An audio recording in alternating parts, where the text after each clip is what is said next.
اس کی تین کیفیات ہو سکتی ہیں کیوں اللہ کی طرف سے یہ چیزیں آتی ہیں۔ سب سے پہلی شے ہے، اب وہ جو آیات میں نے سنائی تھی وہ سن لیجیے پہلے ترجمہ۔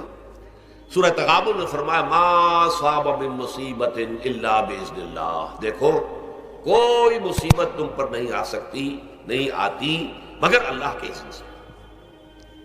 ومن یؤمن باللہ، اور جو شخص اللہ پر ایمان رکھتا ہو یہد قلبہ، اللہ اس کے دل کو ہدایت دے دیتا ہے، اس کے دل کو سکون عطا کر دیتا ہے، وہ راضی برضائے رب ہو جاتا ہے، اس میں شکوہ نہیں رہتا، اس میں شکایت نہیں ہوتی، اس میں تلخی نہیں ہوتی، کیوں ہو گیا، کیسے ہو گیا، کیوں ہو گیا، نہیں ہونا چاہیے، نہیں دیتے۔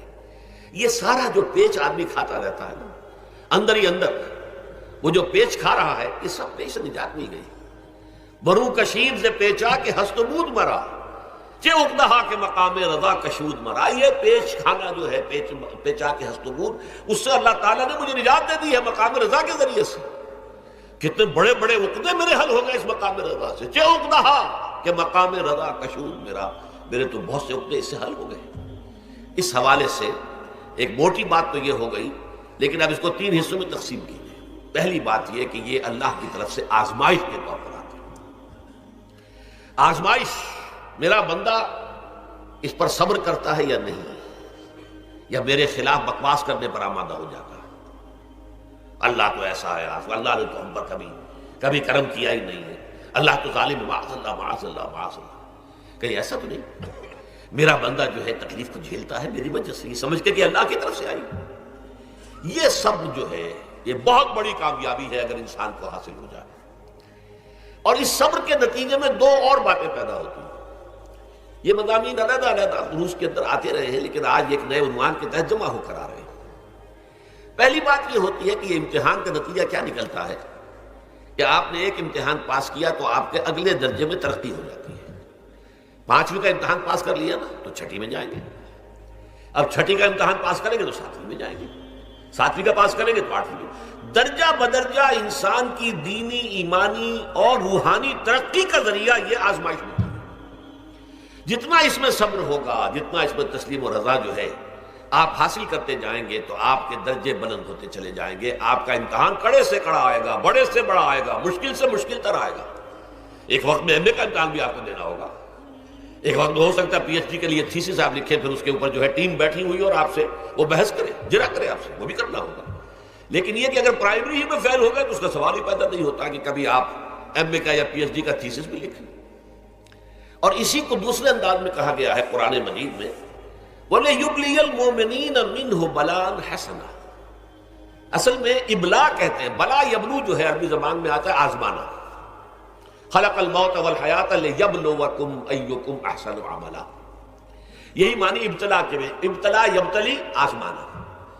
ابلا یبلی جو آتا ہے باب افعال سے، اس میں آتا ہے کسی کو کسی تکلیف میں ڈال کر اس کو نکھارنا، کہ اس کا جوہر نکھر جائے، اس کے اندر جو خیر ہے وہ اور چمک جائے، لوگوں کو بھی معلوم ہو جائے کہ یہ شخص اس مقام کا اہل ہے، اس کے اندر یہ صلاحیت ہے، اس میں یہ قوت موجود ہے۔ تو یہ گویا کہ اہل ایمان کی صلاحیتوں کو نکھارنے کے لیے اور ان کے درجات کی ترقی کے لیے بھی اللہ تعالیٰ دنیا کے اندر یہ مصیبتیں اور امتحانات جو ہیں آزمائش کے حوالے سے افراد پر بھی اجتماعی طور پر بھی لاتا ہے۔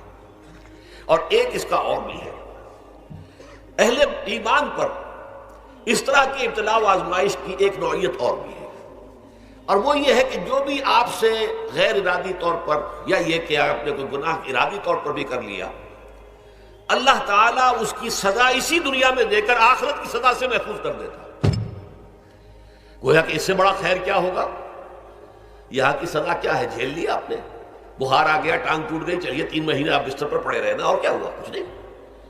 لیکن یہ کہ آخرت کی سزا ملتی ہے، بہت عظیم ہوتی ہے۔ لہذا کفارہ بناتا ہے اللہ تعالیٰ گناہ، ان جو بھی گناہ ہو گئے ہیں، غلطیاں ہو گئی ہیں، ان کا کفارہ اللہ تعالیٰ بندہ مومن کے لیے، حضور کی ایک حدیث ہے، اس کا متن مجھے اس وقت یاد نہیں ہے، کہ مومن کا معاملہ عجیب ہے، اسے کوئی تکلیف پہنچتی ہے صبر کرتا ہے، اس کے گناہوں کا کفارہ بن جاتا ہے، اور اگر کوئی خوبی ملتی ہے تو اللہ تعالیٰ کا شکر ادا کرتا ہے، اس کے درجات بلند ہو جاتے ہیں۔ تو یہ معاملہ جو ہے اللہ تعالیٰ کی طرف سے بندہ مومن کے حق میں خیر، کہ در حقیقت اس کے ان گناہوں کی پاداش کہ جو اس نے یہاں کر لیے ہیں یہی دنیا میں دے کر دھو دیا جائے، پاک کر دیا جائے۔